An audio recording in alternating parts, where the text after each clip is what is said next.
कि हमारे लिए भाषा की आवश्यकता होती क्या है। तो थोड़ा सा देखते हैं चंदन की, जैसे हम देखते हैं कि एक विषय है गणित। तो गणित में हम संख्याओं पर काम कर रहे होते हैं कि दर्शकों की संख्या एक स्टेडियम में 900 थी, एक पंक्ति में 15 बैठे हुए थे, तो कुल कितनी पंक्तियां होंगी। विज्ञान में हम बात करते हैं कि खाद्य सामग्री को लपेटने के लिए एल्यूमिनियम की पन्नी का प्रयोग क्यों किया जाता है।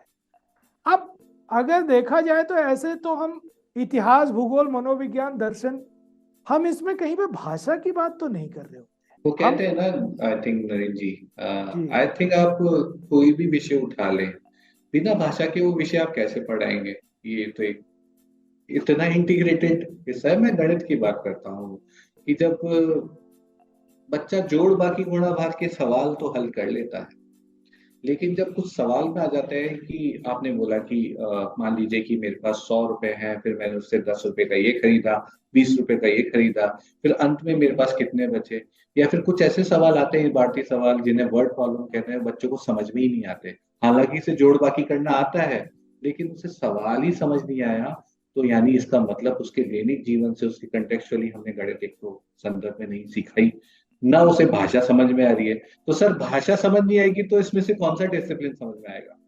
तो चंदन, मैं आपकी बात को ही थोड़ा और विस्तार देने के लिए एक बात कहना चाहता हूँ कि बिल्कुल, चाहे हमें कोई विषय लिखना है या उस विषय में कोई बात कहनी है, उस विषय को बच्चों तक ले जाना है, तो उसके लिए तो विषयों में भाषा की जरूरत पड़ेगी पड़ेगी भाई। अगर गणित को ही अगर लें, तो जो आप बात कर रहे थे कि इबारती सवाल आते हैं, तो उसमें अगर भाषा की समझ बच्चे को नहीं है या भाषा ही समझ में नहीं आई, तो क्या वो उस उत्तर तक पहुंच पाएगा जो अपेक्षित है।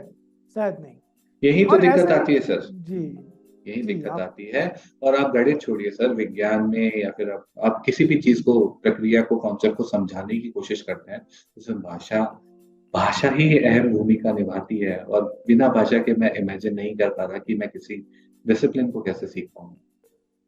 हाँ, तो चंदन, ये तर्क शायद हम अब अपने जो नीतियां हैं या पॉलिसीज हमारी जो निकल के आ रही है, अगर हम इस तर्क को वहां जाके देखें, तो शायद हम और बेहतर इसे समझ सकते हैं कि वो फाउंडेशन जो लेवल पे, फाउंडेशन लेवल पे ही भाषाई क्षमताओं का अधिक से अधिक विकास करना और न्यूमेरिकल एबिलिटीज को बढ़ाना, इनकी बात क्यों कर रहे हैं बार बार। कि हम्म। अगर हमारी भाषाई पकड़ मजबूत हो गई, तो विषयों को समझना काफी आसान हो जाएगा। लेकिन अगर भाषाई समझ नहीं है, तो विषयों में आगे बढ़ने का कोई सवाल नहीं बनता है।